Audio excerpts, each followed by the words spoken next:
Faut qu'aujourd'hui nos jeunes ils entendent ça. Que nous en islam, ça n'existe pas. Ça va peut-être bousculer les cervelles de certains. Ça n'existe pas. Je sors avec une fille avant le mariage. Seul, ok?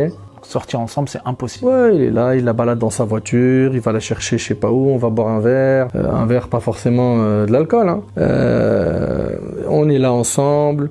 Puis après, je la raccompagne, on reste un petit peu en bas devant l'immeuble ou devant je ne sais où. Je lui tiens la main, je l'embrasse. Le diable, il est patient, il va prolonger son souffle. Et le problème, c'est quoi? C'est qu'Allah subhanahu wa ta'ala, il nous interdit dans le Coran de suivre les pas du diable. D'accord? Et le diable, il est patient. Il est là depuis des générations. Il a tenté plein de communautés. Il va ramener l'idée à la personne et il patiente. Tu vois? Il patiente. Jusqu'à ce qu'il le piège. Et wallah, il y a plein de gens qui étaient nobles et propres. Ils se sont retrouvés dans les ténèbres de la tristesse et des angoisses. Combien d'histoires de dépression? Combien d'histoires de tentatives de suicide? Combien d'histoires de déception amoureuse? Pourquoi? Parce que le haram, ça brûle. Ça brûle. Les gens, ils pensent que on peut se côtoyer dans le haram, ok?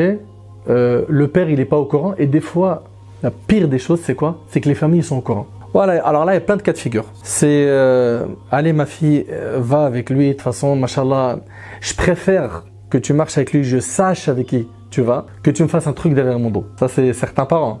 Ils autorisent, entre guillemets. C'est pas ils autorisent, c'est ils encouragent, ok? Et ils vont même des fois dire à l'homme ou à la femme, voilà comment tu dois t'habiller pour mieux séduire et même aller très loin dans des conseils qui sont gravissimes, tu vois. Le truc c'est quoi? C'est que ok, toi tu me dis j'ai l'aval du papa. Les familles sont au courant, de toute façon on va se marier.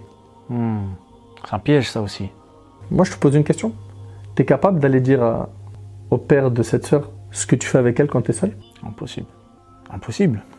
Donc voilà, il faut impérativement quoi ici? Mettre des barrières. Couper avec le haram. Couper sec. Nous en islam c'est simple. On n'a qu'une porte, un accès pour qu'un homme et une femme vivent ensemble. C'est le mariage. Tu veux te marier? Tu vas me dire ouais mais attends, d'accord, ok, là tu es en train de me dire on sort pas ensemble, mais comment on fait finalement pour construire une vie de couple sans se connaître? On est obligé de connaître la personne. Et d'ailleurs ça fait partie des causes qui fait en sorte que quoi? Que les gens ils sortent ensemble, mon frère Karim. C'est qu'il se dit ok d'accord, ça. C'est-à-dire toi tu veux que je vienne comme à l'ancienne, je m'assois avec elle, et puis après mon père il me dit c'est bon, Wildy c'est elle, et je pars et je la prends avec moi et la robe blanche et le voyage de... C'est pas comme ça. Nous on n'a jamais dit ça. On est d'accord qu'il doit y avoir une période d'échange entre les deux. Évident.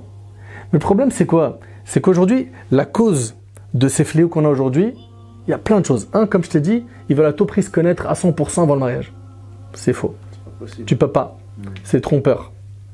Tu vois? Le diable il est en train de t'arnaquer. Tu connais une personne bien comme il faut quand tu te maries avec elle et ça prend même du temps après le mariage. Tu découvres la personne.